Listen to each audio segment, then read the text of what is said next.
Hey everybody, welcome back or welcome to my channel. If you're new, my name is Zsuzsi. How is everybody doing? I hope that everyone is okay. In this video, I am going to talk to you about this book, The Woman in Me by Britney Spears. This is her memoir that she just released a couple of weeks ago. I originally didn't want to film a specific video for this book. I just wanted to include it in a reading vlog.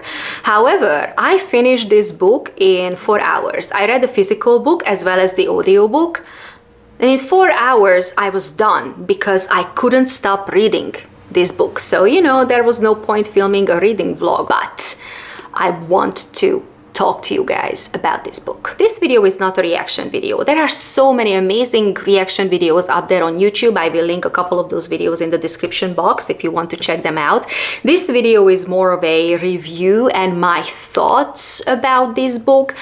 I will try to keep this video spoiler free, but I do feel weird saying spoiler free because this is a non-fiction book, this is a memoir, and for me to talk about certain things, obviously I have to talk about the content of this book, but I will make sure that this video will not ruin your reading experience when it comes to this book. Now, I must say before I start reviewing this book that I am not a fangirl in general. I am not a fangirl and I am not a fan of Britney Spears. I was not a fan of Britney Spears, but of course nobody can deny that her music growing up, it was very much a part of our lives and it was part of my life. I remember her song.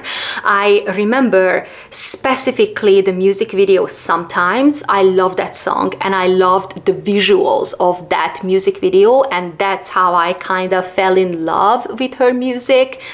And of course, it was part of my childhood. I ended up buying a couple of her albums. She was the star, she was the princess of pop, and when I listen to her music, it brings back childhood memories.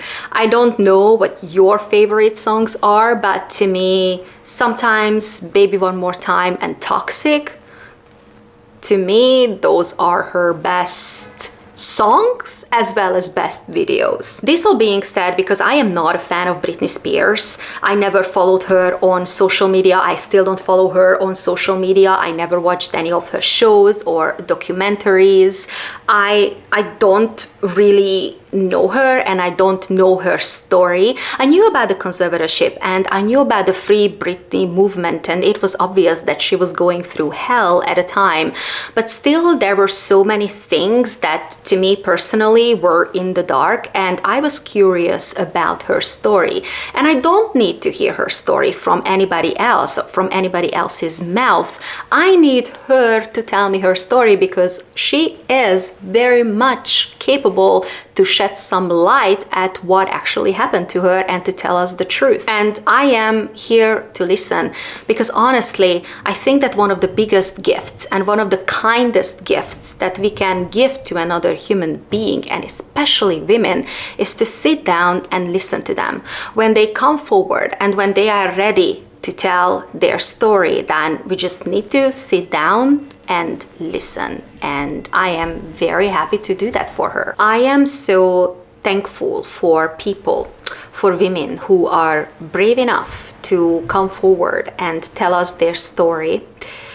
Especially, I am grateful for women in the entertainment industry because they have a huge number of followings. So when they talk about all the injustices that they had to go through, then I know that so many people are out there who listen. So we can draw the conclusions, we can learn our lessons, and collectively as humans, we can do better, because something like this that happened to Britney Spears and the experiences that she discusses in this book, we have to make sure that this never happens again. I read this book physically, about 50% of this book I read physically, and then I also listened to the audiobook because it was free from my library. It was like a skip the line option, and it is not Britney who narrates the audiobook but Michelle Williams, but I think that she does an amazing job.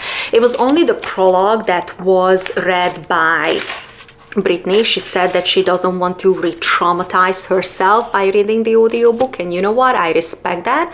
I can totally understand that. Now, this book is not a light and fluffy and happy book. Like, I don't think that anybody expected this memoir to be a happy, summery, sunshine book, but it is also not all about the conservatorship. I know that many people, including me, thought that this book was only about the conservatorship, but it's not. And now the cover makes complete sense, because on this cover they used kind of like an older picture of her. And first when I saw this cover, I didn't understand why. And now after reading this book, the cover makes complete sense. Now this book starts basically with the story of her grandfather and grandmother on her father's side, and how she got her middle name after her grandmother.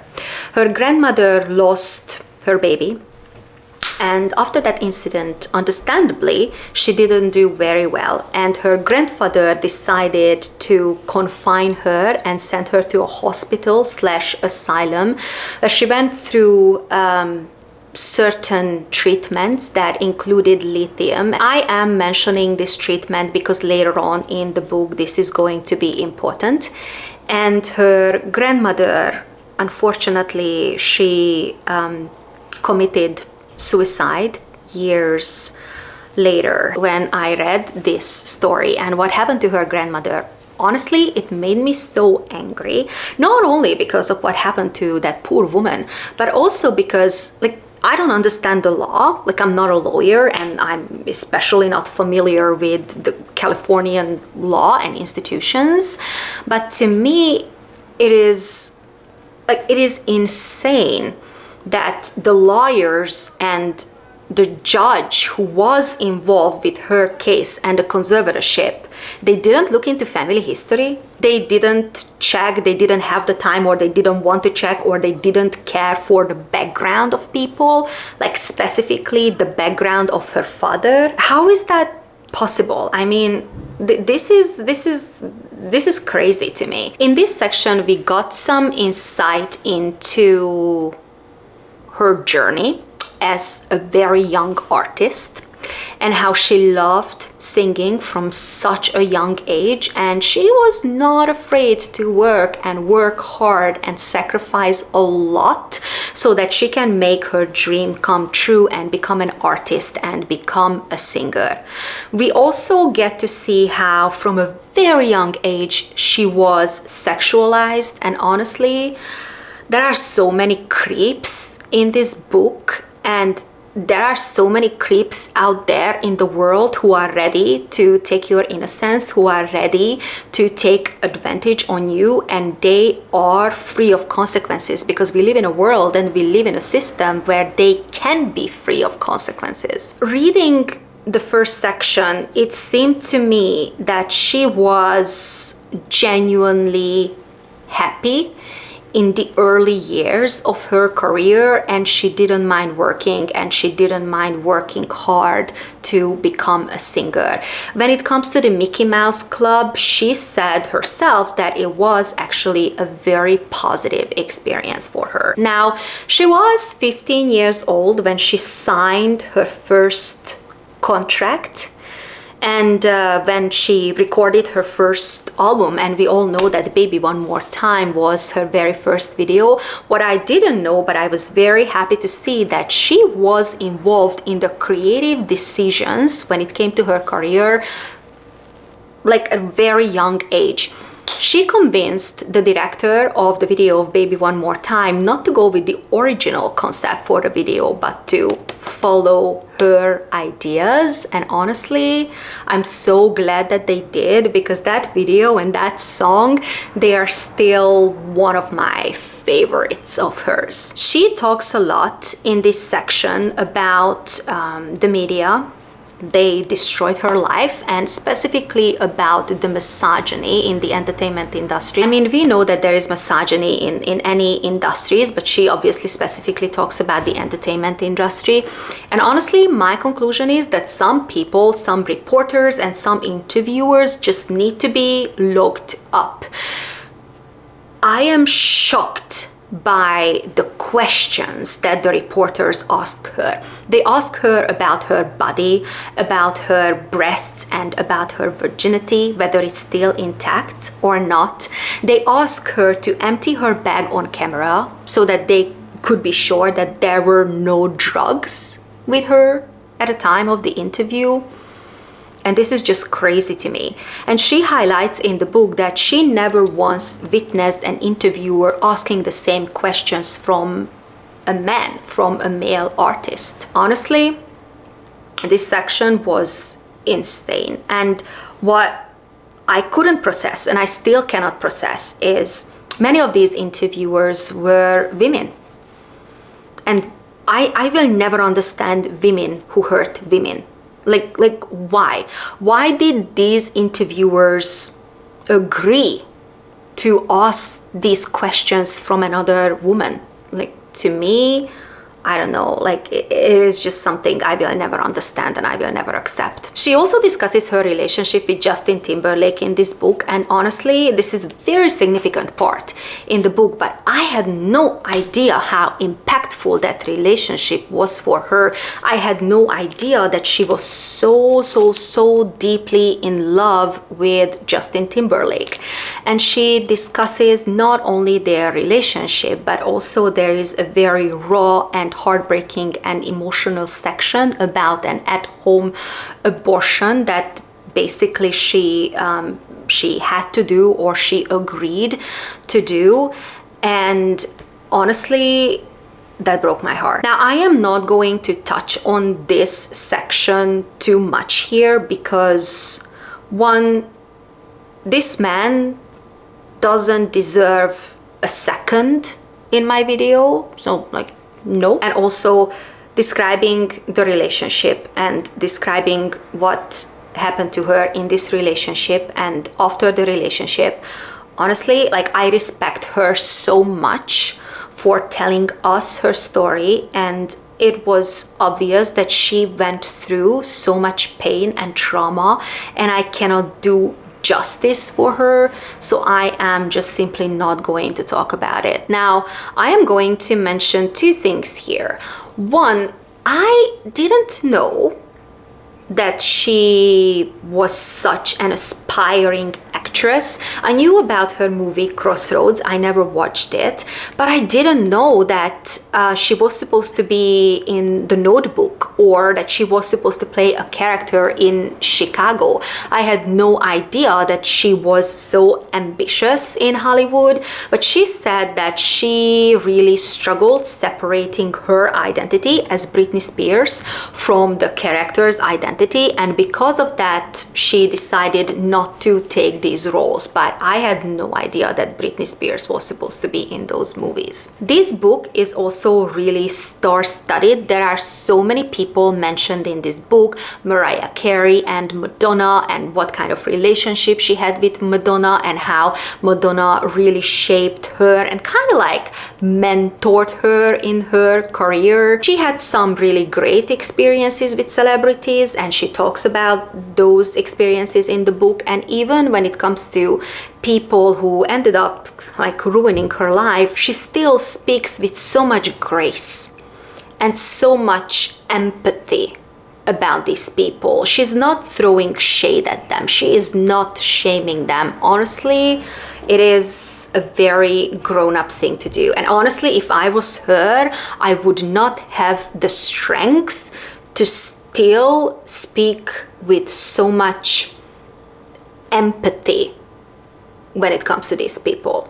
I am giving her so much credit here. We, of course, discuss her relationship with Kevin Federline in this book, and we also discuss her pregnancies and her children, and how hard these pregnancies were for her physically as well as emotionally. And she says that at the time she didn't know that she was suffering from postpartum depression. She had zero help from her husband. She had no help from her parents. If anything, they shunned her and they criticized her at every single chance that they got. It is clear in this book that she loves her children, that she adores her children, and so many things that happened to her, it happened because they used her children against her.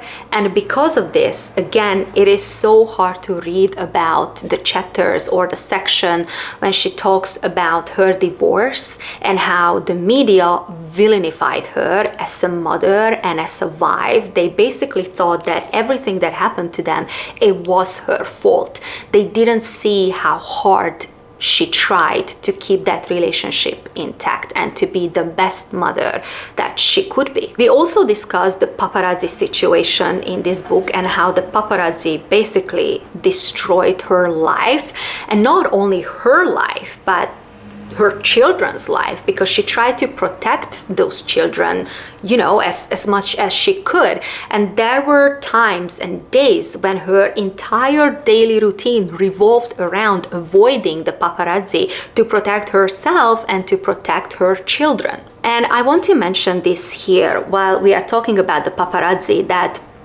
Britney holds people accountable in this book. Whatever they did to her, she doesn't accept it. She's not finding excuses for these people, and that includes her.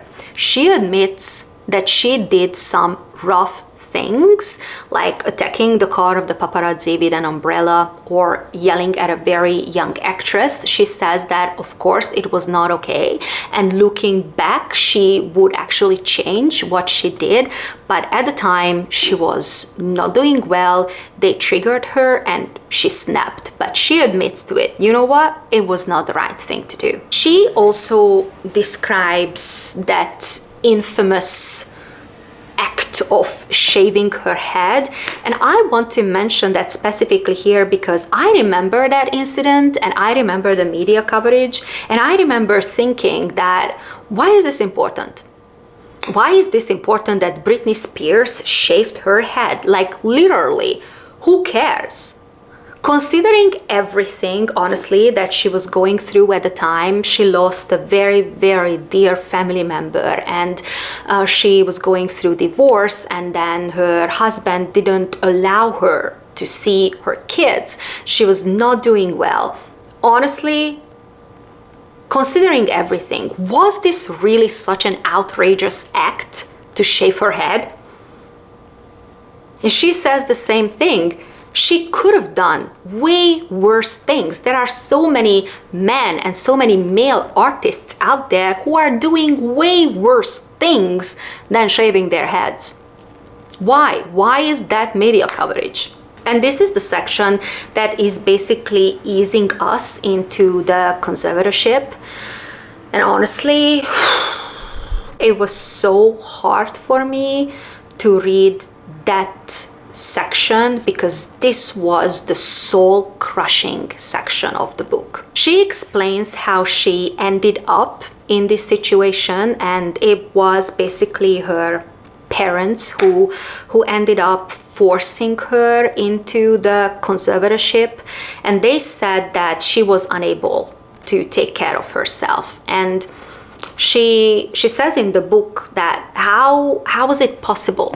Why did they say that? Just a month before the conservatorship was granted, she released one of the best albums of her life. She was taking care of herself as a woman, and she was also taking care of her children. So how is she not able? And one of the most memorable lines in this book, and I know that I'm not alone with this because probably it will be the same for many people who reads this book, is when her dad says, "I am Britney Spears now." And the fact that one human being can say this to another human being, and the fact that a father says this to his daughter, she describes in this section how they had full control over her body, her mind, and her soul. And I made a list of the things that happened to her and that I wanted to mention in this video. So when she wanted to date a guy, they gave that guy, before the first date, her complete sexual history. When she wanted to have a baby, then they refused. Like, they said that, no, you cannot do that. They also kept her on a diet because her dad just kept telling her that she was fat. Nobody was considering that she is simply just an aging woman, and her body is changing, and she gave birth to 2 children. She also wanted to go on holidays with her boys, and then they denied that. They said no to that. She had a $2,000 per week allowance. And $2,000 a week is actually, like, we all know that it's a lot of money, but this woman at the time was in Vegas performing, like, I think every single night or almost every single night, and she made millions. She never saw that money. She had $2,000. They worked her to death. She was exhausted. And whenever she couldn't do a dance move, again, because she's not like 15 anymore, and she said that, look, I cannot do these dance moves anymore, they sent her to rehab. That was the answer. When she disagreed with something, the answer was rehab, or they threatened her that she cannot see her children. And she describes that there was this one time in rehab when they put her on lithium, and just as a reminder, her grandmother was on lithium. Her grandmother, who was so severely depressed after the loss of her child that she committed suicide, and they put her on the same drug. And she describes in this book what that drug did to her. Now, she does explain it to us why she stayed in this situation for such a long time. She didn't have all the information at the time, and she was not fully aware of all the legal things going on. And because they manipulated her with her children, she had no other choice but to, again, agree to certain things that happened to her and to basically stay in this situation.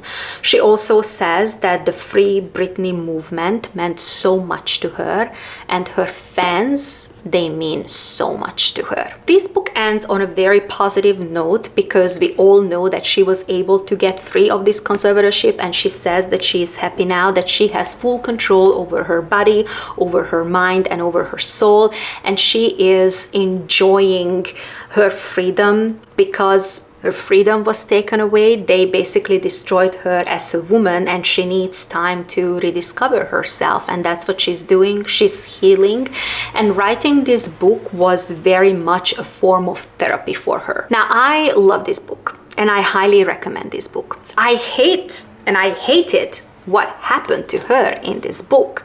But still, this book is really good, and it is a crucial read. It is not long, it is very well written, and it is very well edited, but also very heavily edited, and I felt that it was watered down. I don't know why. Is it because of legal issues? Or is it because she didn't want to re-traumatize herself? Or she didn't want to traumatize completely her fans? Obviously, I don't know. But I respect her, and I am, like I said so many times, I am so grateful for her for sharing her story, and I respect her decision. She has the right to decide what she wants to share and what she doesn't want to share. This book, at certain parts, felt to me as a checklist because she, for years, for decades, for God's sake, she was misrepresented in the media. And so many people, including her family, got to tell her story. And she was never able to say anything. And she had so much pain in herself. So in this book, she sets the record straight. This is what they said happened. It's not true. This is what happened. Here is the truth.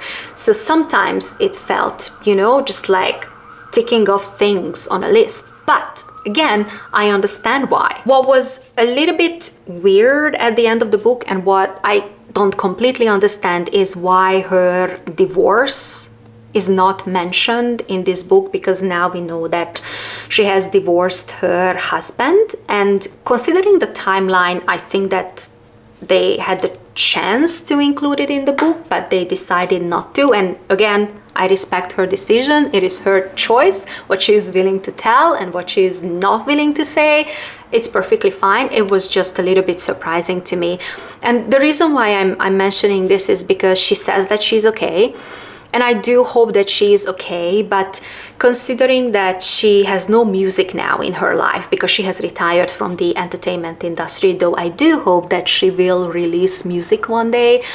Now we know that she's divorced, and now we also know that she doesn't have any relationship with her family. I mean, I think that this is something that's fully understandable, but you know, it just feels that she is alone, and I hope that it's not true. I hope that she is not controlled anymore, and I hope that she is surrounding herself only with positive people who are able to help her to heal and to truly be okay. I finished this book about a week ago, and I've been doing a lot of thinking because this book is a book that is still with me, and I think it will be with me for a very long time. And honestly, I learned so many lessons from this book, and I drew so many conclusions. And one of the biggest lessons is something that I learned when reading about her relationship with Justin Timberlake, and specifically about the breakup and how she never had the time to heal from that breakup. And you know, we live in a world these days when everything is about the hustle, when everything is about work and working hard and making money and moving on and pushing forward and never stopping. And it can be insanely toxic. And there is nothing selfish about taking a step back, reflecting, and taking time to heal whenever you need to do that. Because if you just keep working, the day will come when you will break. You will break physically and you will break mentally. Now, I also wanted to mention the ghostwriting situation, because I know that there are many people out there who don't believe that she wrote this book. Now, she says in the book that she wrote this book, and again, she says that it was kind of like a form of therapy for her. And in the acknowledgements, she does mention, you know, many people who helped her bring this memoir into the world, and she specifically mentions collaborators, and she says, you know who you are. I don't know what this means, whether this means ghostwriters or not, but I can tell that it was very well written. Maybe she had people who co-wrote this book with her. But with all honesty, and I am very curious about your opinions, when it comes to celebrity memoirs, honestly, to me, whether it was ghostwritten or not, it is not a big deal. Of course, I appreciate honesty, and I think that when people use ghostwriters, then they should acknowledge that, and they should make sure that everybody who buys that book knows about that. But honestly, to me, it's not a big deal. I mean, I'm in general not against ghostwriting. Specifically when it comes to celebrities, I think one of the most important thing is that these celebrities give their name, not only their name, but their stories to the book. People bought this book because of Britney Spears, right? Because of her story and because they wanted to know her truth. Whether she wrote this book alone or she had collaborators who helped her writing this book, to me, honestly, it's not something that's important. I am just very happy that this book was released and we got to know her story and we learned our lessons, and now we have the conclusions, and we collectively, again as humanity, we can make sure that this never happens again to a woman. But let me know what you think, because I do want to know your opinion. If you are somebody who has read this book, or if you are somebody who's reading this book, please let me know what you think. I do want to have a discussion with you guys about this book. This is it, guys. This is the end of the video. I hope that you enjoyed spending some time with me, though this is not a light and fluffy read. This is a very important read, a very significant read, and I am very happy that we were able to have a discussion about this book. Hit share, like, and subscribe to my channel if you want to. You are welcome here. And if you want to check out any of my other videos, I will leave them on the screen somewhere here and probably here. And I see you soon in an upcoming video. Bye!